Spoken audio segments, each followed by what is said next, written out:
I would love to start with how one moves from banking to packing up one's car and deciding to move to India. Now, the answer to that question may come earlier, in your life than the moment that you're packing the car to leave the country. So you can pick it up wherever you want to pick it up. But I'm really curious about how do you trust your intuition that that's the next move? Yeah, that it's a big move, right? I mean, corporate finance, I would say the easiest way to kind of make that biggest shift is to have a full-on meltdown. Yeah, exactly. Exactly. Good answer. Yes. Right. But really, I mean, there is this sort of idea in the spiritual community of like a spiritual awakening Yeah. looks and feels like a mental breakdown or a nervous breakdown. They're very, very similar. It's hard to distinguish them actually. Mhm.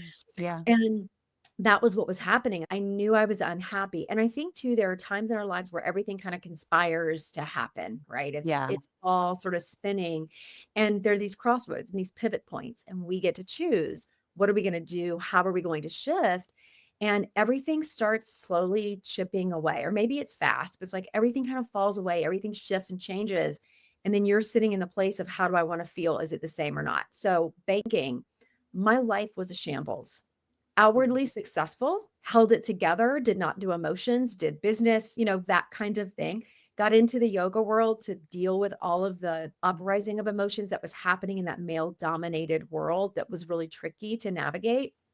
And my grandfather died, my dog died, my marriage ended, everything started falling away. And I was really unhappy, just deeply unhappy, sad. I took a trip to China with a friend of mine just to visit, just to see. And we were learning about silkworms and all of these different things. And my Yeah. mind opened. And so in these 2 weeks, I felt so light and bright. And I went back to the bank and I just dimmed again. You just Yeah. feel like you're covered in something.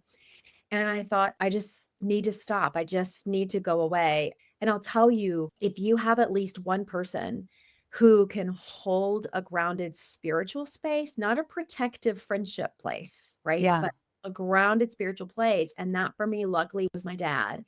And so I was really depressed. Everything was falling apart. And I sat down and I made a list of 10 things I could do. Like I can enclose my garage and create a yoga studio, be a yoga teacher. I could go to Yeah. massage school. I could, right, all these different things. And the last thing I put on the list out of sheer desperation was quit my job, sell everything, and travel the world. Yeah. It's ridiculous, right? I was early 30s. I thought that is insanity. And I was talking to my dad about it. And I read him the list, and he just said, your eyes light up. When you Yeah. said the option, your eyes lit up. And I laughed and I was like, Dad, this is crazy. Like, I have the job, the dog, that, all the things people want, all these things are so. Yeah. And he just listened and he goes, how happy are you? And I just started crying and I said, I'm Yeah. so unhappy. And he said, baby, these are things. They're things. Sell the things, travel the world.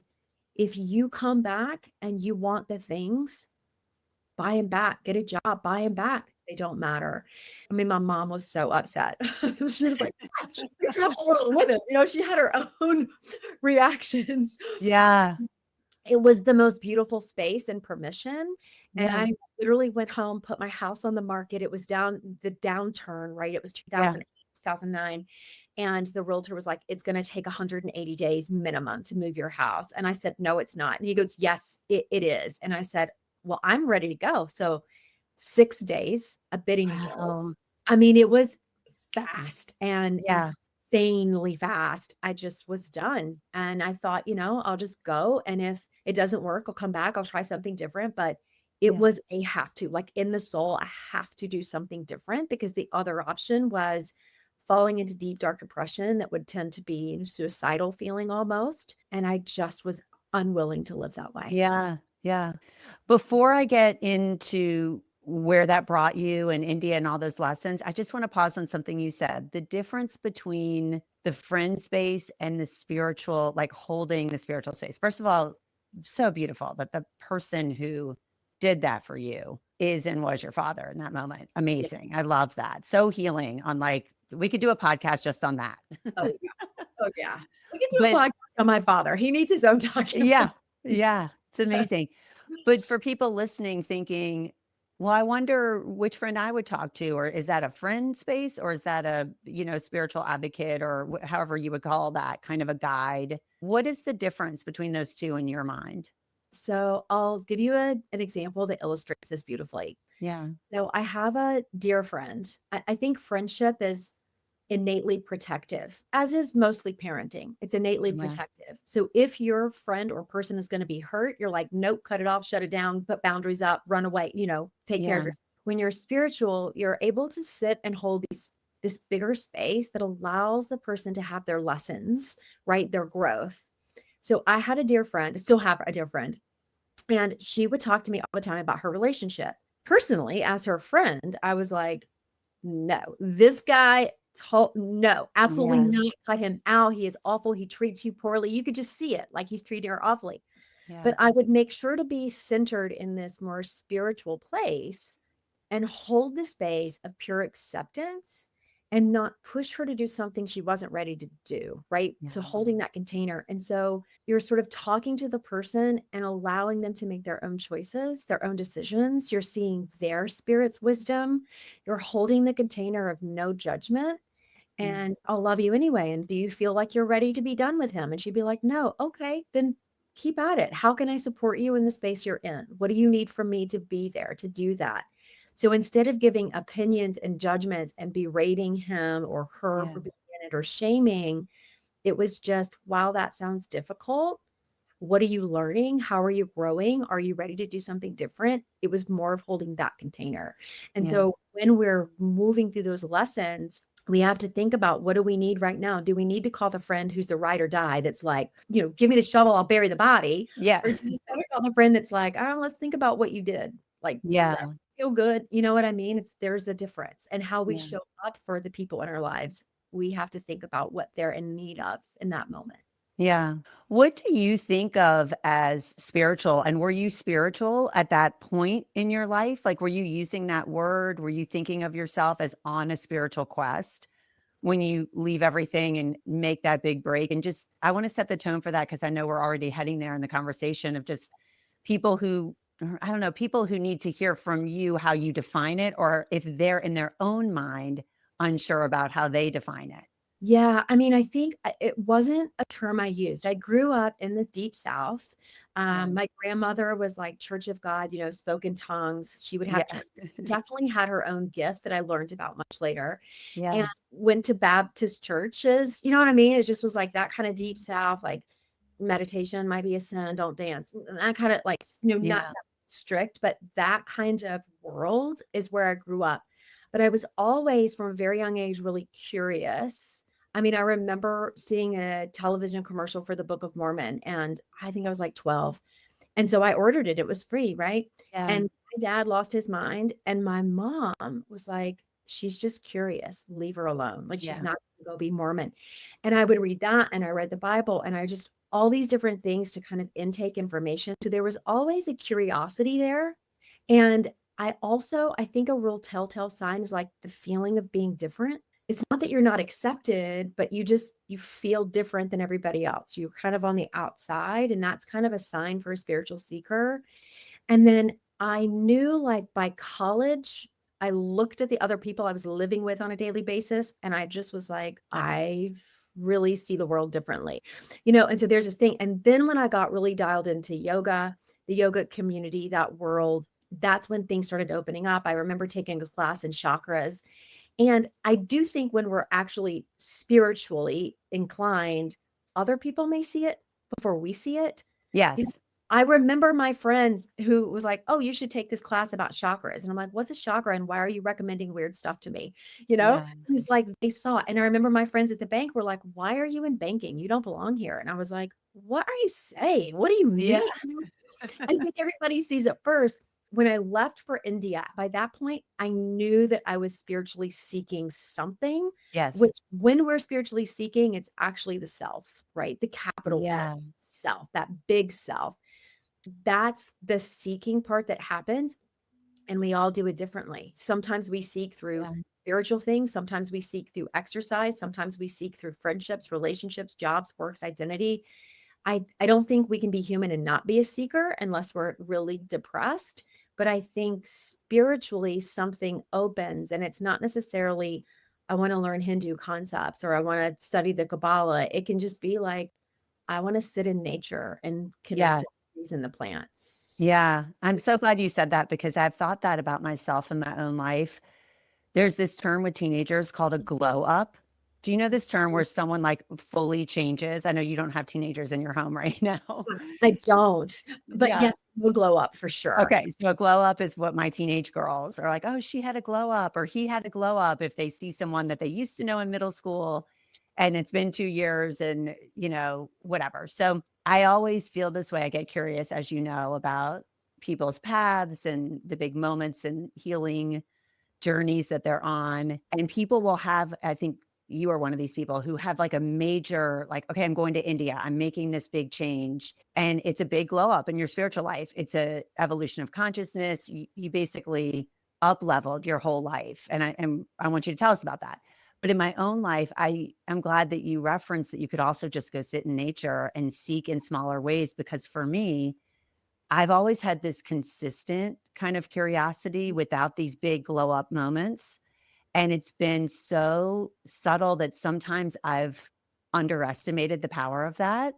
Yes. Like I'm so practical, and that maybe that's my Capricorn, whatever, earthy. It's like my whole family's kind of like that. Like practicality is a core value in my upbringing. Right. So it's never this like big download. I got to go do this huge thing. But there have been remarkable insights and synchronicities in my life, but it feels much more consistent. So I'm using myself and inviting the listener who also has that to not downplay it, but to see that seeking can look different. Very different. And that Yeah. idea of curiosity, but also the glow ups that you're talking about, it's like we can have big, massive ones where they're really Yeah. evident to the outside world. But even this past week, I've been in this space of I want to clear out and purge out anything old in my life. So I'm Yes. literally going through everything, every closet, every piece of paper, everything, trashing everything that doesn't work or giving it away or whatever. So I going through everything and clearing and cleaning and purging it out. Yeah. And the energy is different. I feel the difference. And I have a very perceptive friend come over and she is very energetically inclined. And she just goes, "What are you doing?" And I was like, "What do you mean?" She goes, "Something's different. You're changing." Yeah. Just from purging and cleaning the house, Yeah. because the intention behind it, right, is stepping into the new. So that spiritual seeking, that opening, that up leveling of that glow up can look like sweeping your back porch if Yeah. you're mindful, right? It Yeah. doesn't have to be big. Yeah. So, okay, you get to where you're going. Do you meet in my memory of your story, you immediately go to India. Is that right? Or did you follow a longer path to get there? No, I held up a map of India and I felt really called and pulled there Yeah. because of the yoga. I think it just felt like a natural place I Yeah. wanted to land. I pulled up a map of India. I closed my eyes and I went, I will go here. And I just Amazing. put my finger on a city and bought a one-way ticket. And so I traveled then through India for about 6 months until my visa ran out. I went over to Thailand. I studied Muay Thai boxing. I studied the body alkalinity, fasting, Okay. detoxing, all of that in Thailand. Um, and then I went to Australia and was there for a few months before I left for Indonesia and was there. I landed in Bali and that's when I started, meeting people who really started expanding my world. And Wow. along the way, I just knew I needed something different. I didn't know what I was looking for Yes. with myself, but I didn't know that. And my thing was, I am going to just do, read, meet, talk to whatever I am attracted or pulled to. Okay. That was my curriculum for the year and a Yeah. half that I was abroad. And it was just like, oh, I want to go here, I'll go there. I want to try this food, I'll try that food. I want to learn this thing. I learned Balayana Taksu, which is a type of Balinese massage. Yeah. And I learned it and I studied it. And then I was like, I went to give my practice massage and I was like, I don't want to be doing this for people. Yeah. That's if people like this, right? So it's just this gathering and insight into who you are. So Yeah. when you're on that kind of journey and you're looking for something else, I think the tip I would give here would really be pay attention to what you're pulled to and attracted to, and don't go in the mind to judge it and make sense of it. Just open. Like, Yes. what happens if I learn that? If I talk to this person, if I go on this walk or go to this museum, like what Yeah. happens? What shows up? Did you end up partnering with any sort of guru or teacher in a consistent way, or was it more just these very synchronistic interactions? Very synchronistic. Guru, a lot of people go that path in India. That is never a path that's appealed to me. I Yeah. wanted it to. I wanted to feel pulled to the guru, Yeah. do the things. And everything in me was like, I don't want the power outside of myself. I Yeah. don't want to find it that way. That's not the way for me. It is the way for some people. So, it was like weird things where I would feel pulled. I went to a yoga ashram and I got kicked out actually. Great Why? story. So in the yoga ashram, it was like you do yoga twice a day, you do Yeah. pranayama 30 minutes, you do, it's very scheduled. And I was having a lot of body pain. Things were hurting. And so instead of going to the class, I went to the rooftop and I was playing a Rod Stryker, who's a yoga teacher. I was playing one of his classes. I always say Rod Stryker got me kicked out of yoga, but I was playing one of his classes because I needed to move my body in a different way than the classes they were teaching. And the instructor like saw me up there and came up there and she gave me the what for, like, why are you here? Yes. To be in class? And I was like, I'm just trying to do something different for myself, like I just need this. And she's like, then why are you here? And I had been there for almost 3 weeks at that point. And I Yeah. just said, I don't know. I think it's time I leave. And it wasn't Yeah. kind of reaction or shaming. I was just like, why am I here? I don't know. I think Yeah. my time is done. And so I would leave. And then that was all about like power and systems. And yet there was a lot of meditation where I would have clear visions. And that was the first time I was really Yeah. having clear visions through meditation. And then it was exploring the beach. And then I went to this doctor to get my finger like fixed because it was hurting. And he tried to take advantage of me once he had me in the room, like in the Yeah. that a male can dominate a female. And it was like learning in that moment to use my voice and call in help. And Yeah. with another learn, and it was one thing after another, which is the magic of India, but also the magic of intent that you set to awaken.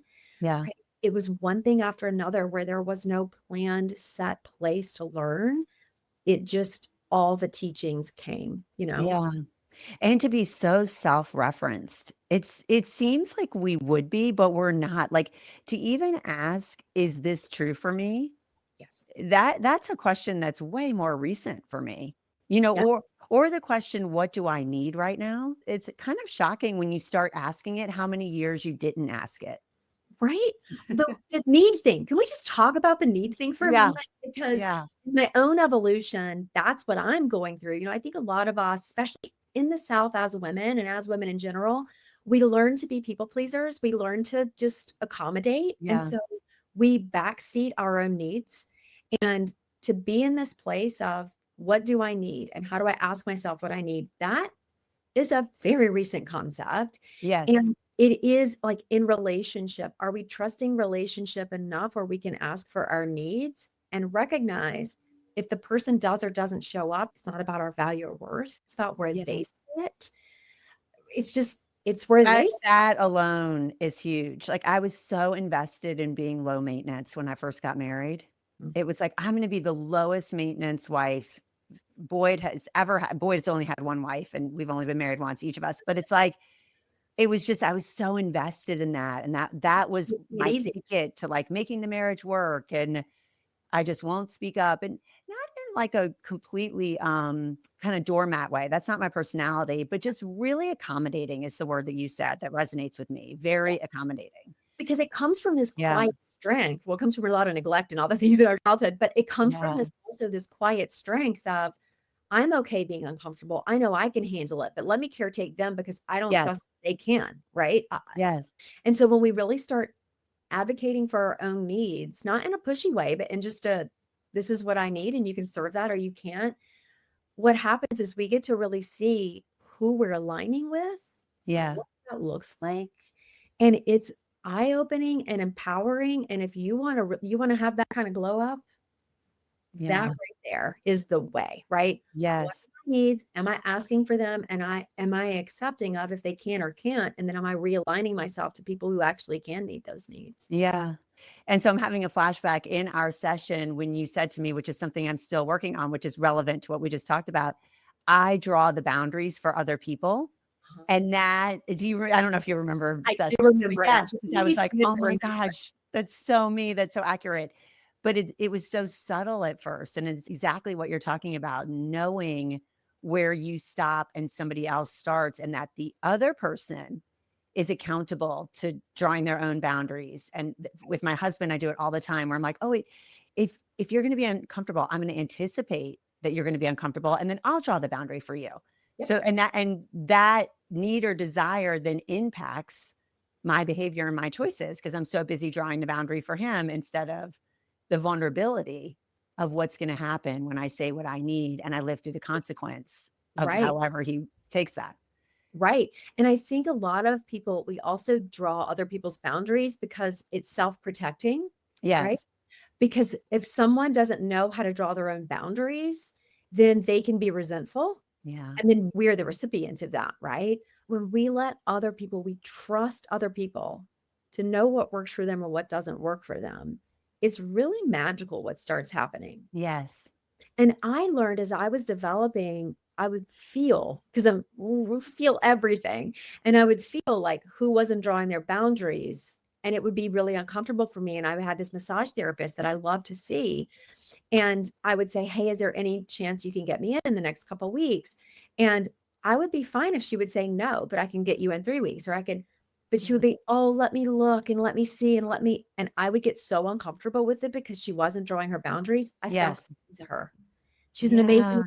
therapist, but I'm like, I'm uncomfortable because I need drawing boundaries creates a safety, right? It's a container. Yeah. And so to trust other people to draw their boundaries is massive. Yeah. So good. So you come back from India, you come back to North Carolina. Oh, you I did? came Okay. back to Georgia. So I sold my house. I had nothing to go back to. Okay. I legit had $5,000 in my bank account by the Wow. time I was done with Indonesia was the last place I was in. 33 years old, Yeah. moved back in with my parents in Georgia. In Georgia. And did Yeah. you immediately start working and doing the Oh, no. healing work? Oh, Okay. no. What I was led like, you to "I'm that? just gonna come back." I was having these dreams that my dad was dying, and they Okay. were constant, and I would wake up in Bali, and I wouldn't know, like, is he already dead? Is he not dead? What's happening? And so I knew I had to go back to spend time, with him Yeah. and just to visit. And so I went back, was with my parents, and I thought it was a temporary, just I'll be maybe like a month, maybe 2 months, and then I'll go back Yeah. abroad. Because at this point, I wanted to live abroad, and I still do sometimes, right? You'll get there. I Okay. trust you'll get there if you have that Exactly. desire. But when I landed there, I had friends, in Charlotte, North Carolina, where I was from, and so I borrowed my mom's car because 'cause I'd sold my car. I had nothing. I Wow. borrowed my mom's car, drove to Charlotte, and was visiting friends, and the week that I was there, one of my friends said she had an office that she wanted to rent me, and I was like, "I'm not even working, I don't know what you're talking about." One Yeah. of my friends said, "You should move back." All of their kids had gone to college, and they were like, "We want you to live in the house, so it's not, fully empty, but Yeah. we wouldn't allow you to pay rent." And I was like, "Okay." I don't even have a car, like, I can't do anything right now. My Yeah. dad called that same week and said, "I just real remembered we had this, like, junker car that is at your Wow. sister's house, and we can give it to you." And it just everything fell in line, and I had a friend of mine who, he was like, "Hey, I hear you're in town. I wanna see what you learned in India, like, let's hang out." So I Yeah. gave him a little reading, a session, and he was like, "Oh my gosh, my friend would love this." Sent me somebody, she sent me somebody. Within a week, I had 3 clients, an office, I love it. and a place to live. It just found me. And Yeah. so after being with my parent, I think I ended up living with them for like 3, 4, 5 months, something like that. And then I relocated back to Charlotte and started the practice. And I had 6 months worth of office rent that I could pay. So I thought, well, in 6 months, I make it or break it. It's going to work or it's not going to Yeah. go back to teaching, or I'll go back into wait tables or whatever. And it just snowballed. It took off. So beautiful. So Yeah. for people who are not sure what an energy healing experience is like, what is that for you? What does working with energy mean to you? How do you tap into someone's because you work over the phone, you don't need to see people, you're working in a different level of awareness than a conventional let's say either psychotherapy or medical doctor, you're really working with energy. Yeah, it's energy. And for me, it looks different depending on what someone's looking for when they show up. So it is, Okay. I do work over the phone. unless I'm on property. So I have a partnership with the Four Seasons in Oahu, Hawaii, Yeah. their wellness partner, and I'll be there. I usually am there in like July and December, doing in-person stuff, or I have retreats, and that's the in-person kind of component. Yeah. But when I'm talking to someone, they may come to me with certain things. It may be health. They may be referred by their doctor or something like that. They can't quite figure out what's going on in their body. And so what that kind of session would look like is it's more like conversation based. So I hear their spirit. I like connect to their higher self. Yeah. And their higher self will give me information, places to go, questions to ask that get us Yeah. down to what's really happening. So if someone calls and their spirit might say, ask about joint pain, ask about, certain symptoms. And I can feel like, oh, it's actually a toxin, or it's fatty liver, or you've actually got something that you need to have MRI, or, it's like feeling kind of Yeah. what's there. But sometimes they come to me with relationship stuff. And so in that case, it's feeling their energy, what their spirit and soul's doing, what those lessons are that they're learning, and feeling their partners. So if I get into energy by name, so if someone gives me the name of someone, I can feel their energy, their thought patterns, the things that are going on in and with. Yeah. Yeah. So for example, I had a client for years who worked for the government, and she would call and she'd be like, okay, got a new boss. I'm in a new department. Here's what and I would get their names, and then I could feel like, here's how you manage this person. Here's how you connect to this person. Here's this person's wounding, and here's how that's going to show up. And Yeah. the person that you need to keep notes on every call you have, it all kind of comes out. So for everybody, it's different. Yeah. But I would say the main thing that happens in all the sessions is some kind of huge perspective shift or transformation. Yeah. It's transforming how they do relationships, what their work life looks like, are they on purpose, what their health is, how they view the world, what their connection to their own spirituality is. It's going to be some type of massive transformation that Yeah. occurs. Can you have the same level of insight about yourself? Yes. Okay. And On how do you yes, I want to understand how you tap into your own intuition, because I know a big part of your work is also teaching others to harness this power of intuition and insight. yeah, so it's radical self-honesty. Okay. So a lot of people will say, oh, if you're intuitive, you can't get information about yourself. It's very incorrect. You definitely can. Yeah. But to get information about yourself, you really have to know, you have to be so self aware that you know your pitfalls, your downfalls, the places where your ego is going to speak up. Yeah. And you have to be willing to do this constant, continual work with the self. It's like, Yeah. I know my patterns of avoidant attachment. I know my patterns of running away. I know my patterns of shutting people down and shutting people out and all of that. And so if I come up like in relationship, one of the things I've been working on the past couple of years is if I feel slighted, rejected, if my partner avoids, pulls away, how do I anchor myself into the place of softness, openness, forgiveness, and welcoming? Not to be a Yeah. doormat. How do I anchor into that? So when we know we can get the information, I tend to get a lot of information through meditation, through hearing is a really strong gift, or seeing. Yeah. Um, and so it's hearing or seeing, but we have to know our blind spots too, right? So one of my blind spots is my dog. She's a 9-year-old little Frenchie. She's adorable. She's laying right here. So you might hear her snoring in the background, Yeah. but when it comes to like health stuff or stuff for her, I get emotional. Yeah.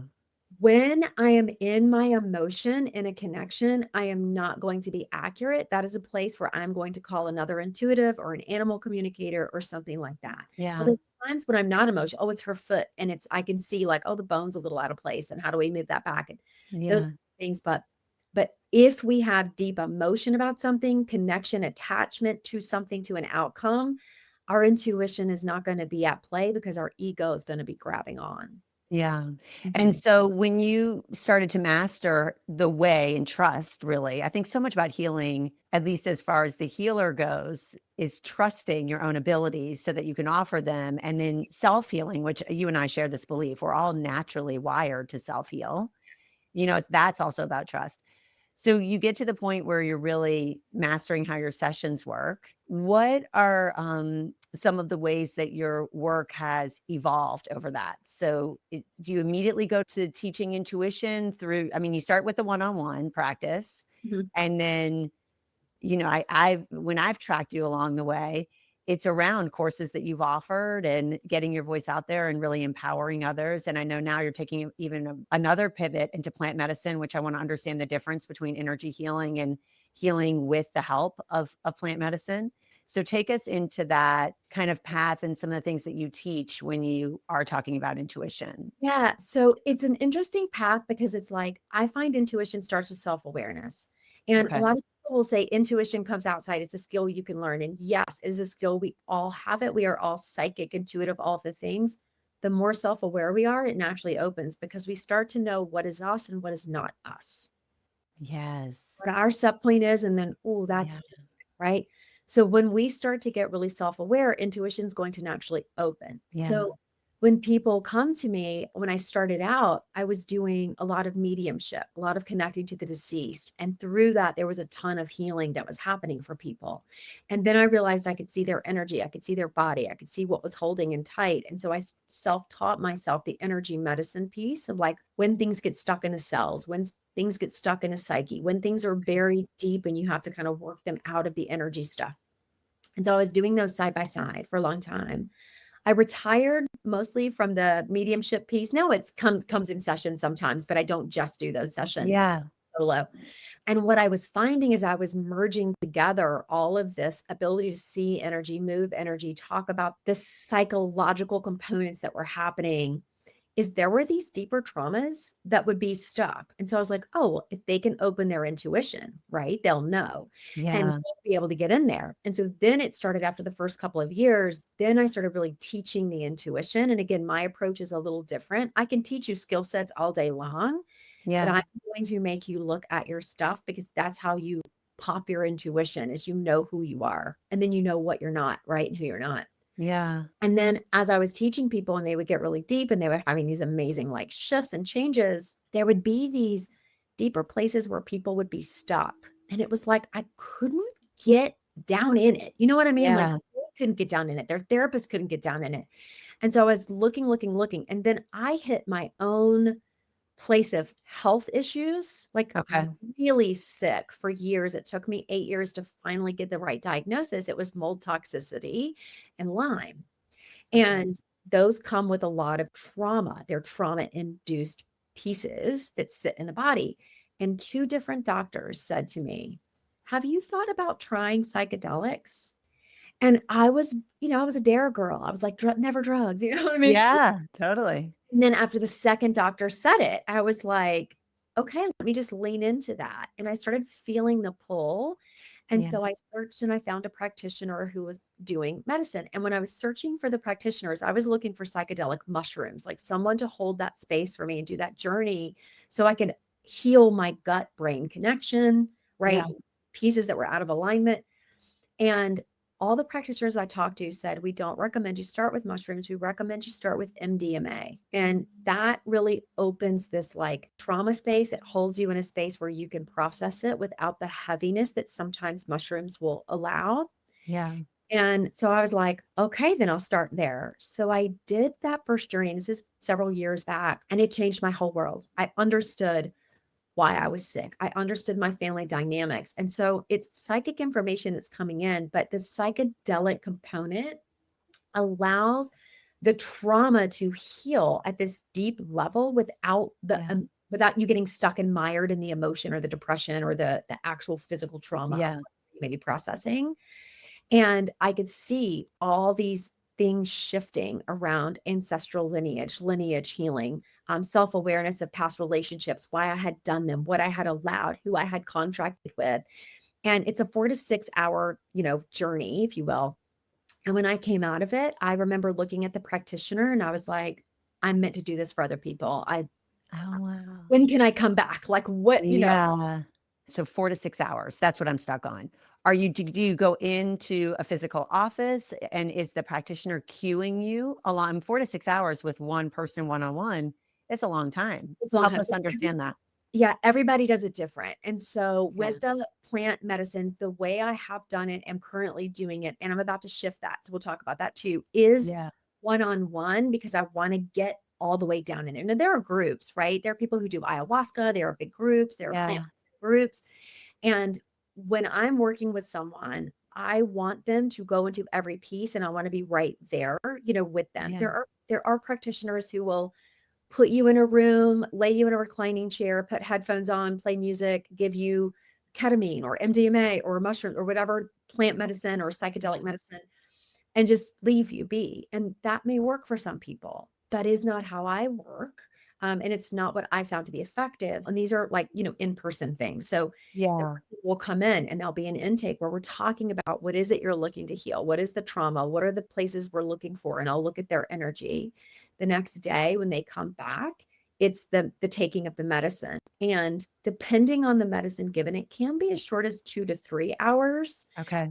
but typically 4 to 6, where that person is journeying, they're going in. I'm there the whole time, holding their hand, whatever they need, helping them to the bathroom if they need to go, asking them questions, helping move and process the energy, then getting them home. Then the next day, it's like, we're going to integrate, we're going to talk about what happened. So Yeah. it's a deep, intense process of healing. And I found that the one-on-ones are deeply transformative. Like, Yeah. you are walking out a different person than you walked in here as. And now I'm starting to do smaller groups because of the time intensity, right? It can be cost Sure. prohibitive for people. And I'm not Yes. trying to keep people from it. It's like, it's cost prohibitive when you're spending 3 full days with someone and someone's energy. And so I'm like, okay, so if we can get these, small groups, it allows group energy transformation, Yeah. and it allows, cost effective. And so then you're talking, 5 to 6-ish, 7-ish people, where it becomes a weekend, it becomes a retreat, becomes a healing Yeah. space where all of that's getting moved and processed out. But the places before, when I was just doing energy medicine and mediumship, it was like, those places I can't get to. Like, what is it Yeah. that they need? What is it? The plant medicine gets all the way in. It allows these bigger shifts that we can't quite get to sometimes on our own. And it's not for Yeah. everybody, but it's for a lot of bodies. When you experienced your session, it sounds like that one-on-one and that cue, really digging into the journey is what worked for you. So then you started offering it to other people in that same way. So it makes Yeah, sense to the structure is because you've had the evidential experience that's of what what works. it can do. Yeah. I think when we're in those deep places of trauma, be they physical, emotional, whatever, having that one-on-one is having that parent, that caretaker, that Yeah. what you didn't get as a child, it's there. And that in and of itself is so healing. How do you make that choice? So if I'm someone who is hearing this podcast, but also it's kind of in our zeitgeist right now. It is There's books right now, there's a lot of podcasts right now about it. I feel like it's getting a little bit of its day in the sun. I think it's going to get even more light. I think it's at the beginning of its day in the sun. great. So I think a lot of people are intellectually interested in it, which could be different than actually engaging with it. Yeah. So if you're speaking to someone who's kind of on the fence or like, how do I know? How do I get that clarity? Or how do I get that pull to really explore my life in this way? And how do I trust that? What would you say to somebody who's on the fence about it? So I'm going to say a bunch of different things and I'm going to weave together some topics. Yeah. Synchronicity, which we talked Yes. about, right? Yes. Okay. There's no such thing as coincidence. We think there is. There's no such thing as coincidence. Everything is aligned and we're moving in that flow, in that space of openness, and we're bringing it in. When we are ready for something, it will appear. If it's Mm. coming across our path and we're ready, it's there. They say when the student is ready, the teacher appears. When the Yes. I teacher, love that. we have synchronicities, we have evolution, right? Evolution Yeah. of ourselves, and we're ready or we're not. Some kids get their learners at 15, their driver's license at 16, and some kids get their learners at 18 and don't drive until Yeah. they're ready or not. And so being on that, if you're curious, it's showing up in your world, there is something there that your Yeah. spirit is inviting you to explore. But different people for different things. Just like if you start to do yoga, some people do it for the body stuff, the physicality. Some people do Yeah. it for the spirituality. Some people do it for the meditative aspect. It is going to work on your system, and the end point is going to be the same, right? It's getting Yeah. there. But so with plant medicine, it's kind of the same. There are a lot of options. So you Hmm. have to kind of see what comes across your path, but also what you need. So one of the things I'll do is if someone's really interested in it, we need to have like a little bit of a just a 15-minute kind of let's connect just to feel if For the energy sure. right, if I'm the right person for you, if you're the right person for me, health questionnaires, that kind of thing. But I will feel like in their energy, what medicine best serves them, what they're going to have Mhm. the best outcome with. And if I don't offer that medicine, I will try to direct them to someone who does or tell them what to go look for. Yeah. Um, some people, I think, just try whatever, which is fine too. But different medicines serve different purposes. So, MDMA, if you've got deep trauma and it's heavy stuff, Yeah. MDMA is going to get you there. But if you have heart issues or things like that, you're not going to be able to take it. Or psychological, diagnoses like Okay. personality disorders, bipolar, that kind of thing, you're not going to be able to do plant medicine. It's not going to work well. Yeah. Um, if you have things like hyper addiction, your sexual addiction or drug addiction, really bad drug addiction, Yeah. you get ibogaine or iboga, which is a plant medicine out of Africa. If you're looking at your nervous system's really overwhelmed, you have a lot of anxiety, you don't do well with medicines in the system, you might be looking more at ketamine, be that in a clinical setting through an IV or a shot, right? Yeah. Mushrooms, I think, are amazing because they move through the physical body. They create Yeah. physical changes, mental changes, and that's going to have its own place for whatever you're ready to move, a deeper understanding and opening of spirituality, a moving of the trauma through the physical body. So all the different medicines have their own place and time. There's Ambo, which is a medicine out of the Amazon, and it's less psychedelic and more physical. So it Yeah. sets the physical body, and it's coming into a lot of attention right now because there's a lot of drug companies studying it because it's so beneficial that they want to Yeah. pass. And then you've got Bufo, which is that connection to oneness, to God, the knowing that there is more there. So Yeah. every plant medicine has its own flavor, and it's going to depend on physically what you're ready for, as well as what you're looking to do and what you're looking to move. So to talk with someone who's knowledgeable about different ones who gets you in the right place, I think Yeah. is important. And read, research, do the Yes. but also a referral. Someone that you trust, not just Joe Blow Schmo off the Yeah. street, someone that you trust that has, a little bit of a record for getting people where they are needing to go. Yeah. Yeah. So Yeah. this is how I feel about any healing modality is that the integration piece, the application piece, it's so important. And sometimes it's not that I worry, but it's sometimes maybe I'm a little judgy in our culture right now. I don't feel like the integration piece gets enough airtime. Yes. And I'm concerned about that for people who are curious about it and resonate with it, and I know that you walk your talk and you have been healed, you've had that experience. So talk to us first personally, like how did the MDMA then integrate? How did you then apply that journey into your life as it relates to your own wellness? And it's been years. So talk to us about that. And then just in general, professionally, how important integration is. Yeah. Let me start by saying the first medicine that I was referred to was ayahuasca. And I was referred to like the couple who did it in the groups that were happening. And so I went at the time with my partner at the time, we went and did ayahuasca. It was not the medicine for me. I did not like the space that was held. I didn't feel safe. I had to get therapy after to Yeah. process the actual session. It just didn't Yeah. work for me. And I didn't want to go back. My partner got a ton of information about things he should do to heal his past marriage, the things that were happening in his life.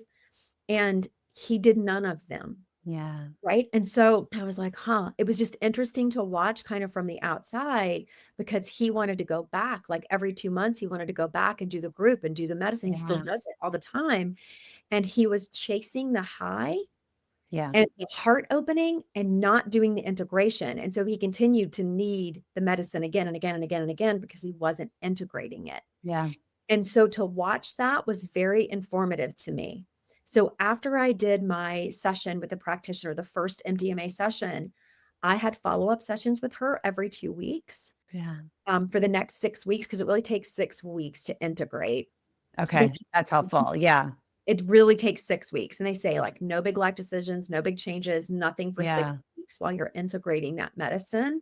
And as I was doing that, I made sure to have a call with her every 2 weeks where I was looking at, well, this has come up and what's happening here. And here's how I feel different. Here's how I feel emotional.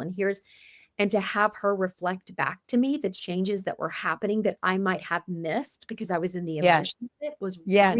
really powerful. Yeah. And I went right back after 6 weeks and did another one. Like I knew I was like, I'm not one and done. I need to. So I Yeah. went back and did another one. And the same thing, I would follow up with that integration, but I would also sit and do my own meditation and my own work around, okay, the things that I learned about my family or my past relationships. Yeah. How am I looking at those patterns now and changing them? Yeah. Like I would stay very conscious and I would work with a practitioner and I would have, sometimes I'm like, okay, it's not the practitioner I need, it's actually a therapist. And I would call my therapist, and have a session with her to work through those therapeutic components or an Yeah. energy practitioner to work through those components. And I would make sure that I was continuing to do the work around it. And I will say that spirit tends to be really clear when you set clear intention. And so Mhm. if you start going down the path where you're using the plant medicine to escape something or to get away from something, Yeah. it usually will not be a pleasant journey. Yeah. I'll tell you right off the bat, like, don't do that again. Yeah. So Yeah. I think holding yourself accountable and having the conversations, the follow-up integration conversations so that you're seeing and feeling the difference in landing, because it also MDMA and mushrooms, they will reset your nervous system. Yeah. And so you want help walking through the awareness of the reset so that you don't get triggered back Yeah. into something that's fight or flight. What's your point of view on the timing of this? Because you've been in the healing world for a long time, Yeah. and you've studied it and you've seen how other countries do it. And what is the timing and why are we so ready for it now? Why is it capturing our attention in the collective? Well, I mean, we've got moving into the age of Pisces, we've got all of Yeah. Aquarius, right? All of these changes that are happening.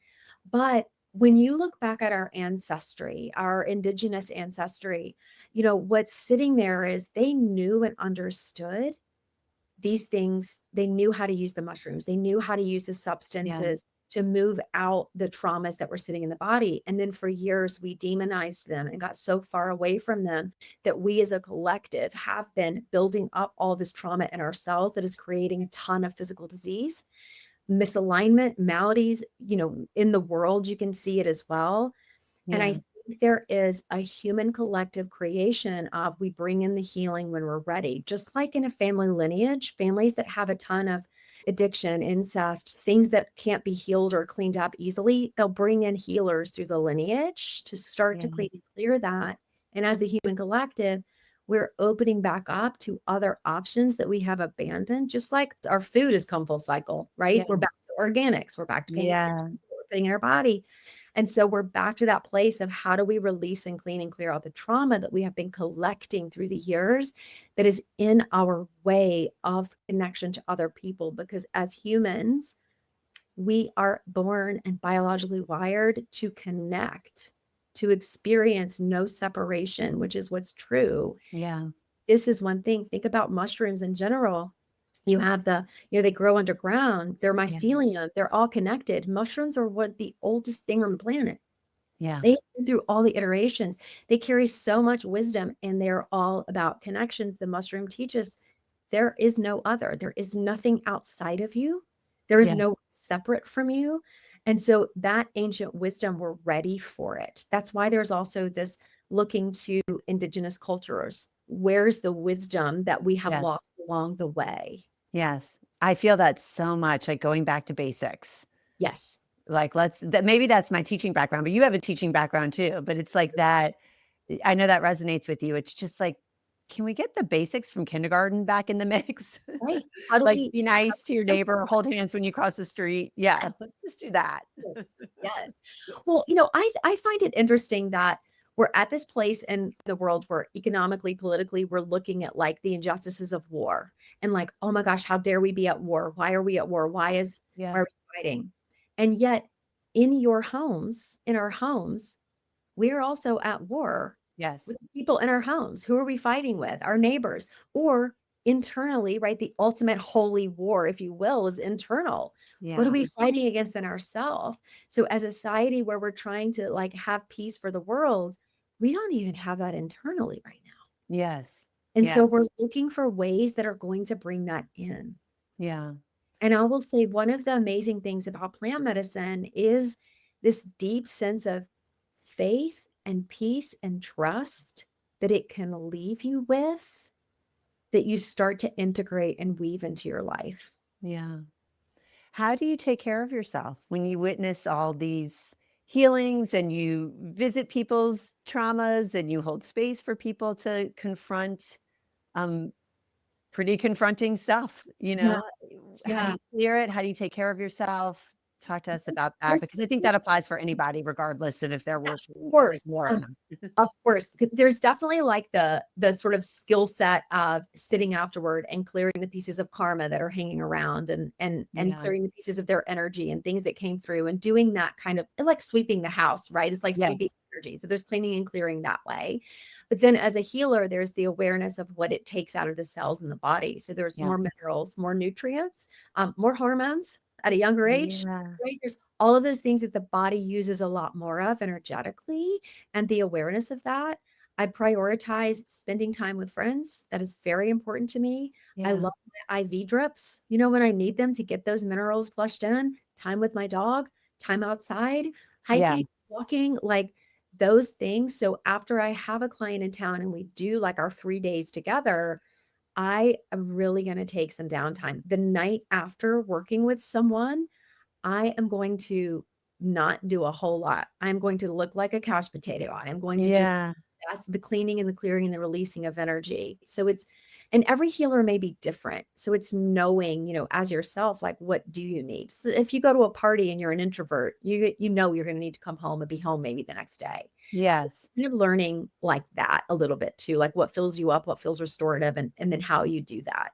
Yeah. Yeah. Have you changed your mind about some of the guiding principles of healing and self-awareness and, let's call it higher levels of consciousness from when you started to now? Oh Or my have God. you have? Oh, okay. Will you Love tell us? this I'm question. aware of our time, but will you tell us about Yes. that? So one of the things I teach, because this started happening for me, is Yeah. I always say, take what resonates as I'm teaching it, as I'm talking about it, take what resonates, and don't take it as the end all be all. If you learn something later that feels better or expands the concept you've been taught, lean into that, right? There is no right or wrong. And I used to believe in the concept of like old souls and young souls. Yes. I do not believe in that anymore. No, interesting. No, Yeah. I mean, I believe we have different lessons, right? I believe we can be operating on a kindergarten level versus a college level, but the age of things, I just don't know that I believe that. When I first started practicing, I really believed in like heaven as a place and hell as a place. Yeah. And now with the amount of mediumship I've done and the studying of how energy moves, I'm like, there's no such, it's a state of mind. There is Yeah. no such place, right? That's happening. It's a state of mind, and we can be in heaven and hell, even alive in these conscious bodies. So I have learned to learn one thing and trust that until it becomes something different. I think in the Yeah. spiritual world, a lot of people go into thinking about like spiritual hierarchy, like, oh, well, I'm more advanced and I know this. And I don't believe that anymore at all. There is no such thing as hierarchy. It looks more like this. It's like we're all just on these different frequencies or vibrations, and we all have these different uniquenesses and gifts. Yeah. No one is better at than you, but we all have them. And Yes. so there can't really be hierarchy at all. Beautifully said. I'm really excited about your work right now. Yes, I'm so So, glad that you spent this hour with us and just sharing what's up for you and what you've learned and the journey of healing and really trusting what I hear you saying is trusting your own intuitive hits and trusting that you know who you are, you remember who you are, and you will be led to what you need to heal. always it'll be available as soon as you're ready for it. And I always do that rule of 3 times. It's like, Yes. oh, I've heard it now 3 times, then it's time to take a look at it, right? It's Yes. to kind of lean into it. I love that.